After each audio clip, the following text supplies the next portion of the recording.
এটা রিডক্সের পেপার 1। তো এই পাশে কিছু বিষয় আছে, এটা দরকার হবে যে মানে নিউট্রালাইজেশন এবং প্রেসিপিটেশনের সময় কোনো রিডক্স হয় না। আর রিডক্স হয় হচ্ছে ডিসপ্লেসমেন্ট, অ্যাসিড মেটাল এবং কম্বাশন রিয়াকশনের সময়। ইনফরমেশন পাশে থাকা ভালো।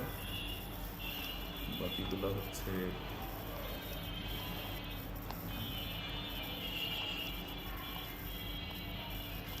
নতুন বুকলেটে নতুন কিছু আছে, সেই বিষয়গুলো পরে। এরপর এ পর্যন্ত আসার পর আবার এইখানে কিছু আছে এমসিকিউ, এগুলো জাস্ট পেজ বাই পেজ আসবে।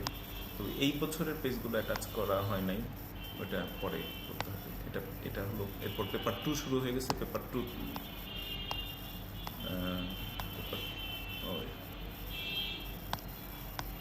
আর একটু বড়,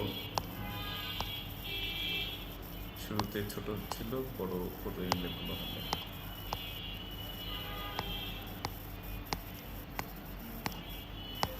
পেপার 2 এর কিছু মিসিং থাকবে, ওইগুলো আমরা ক্লাসে করবো।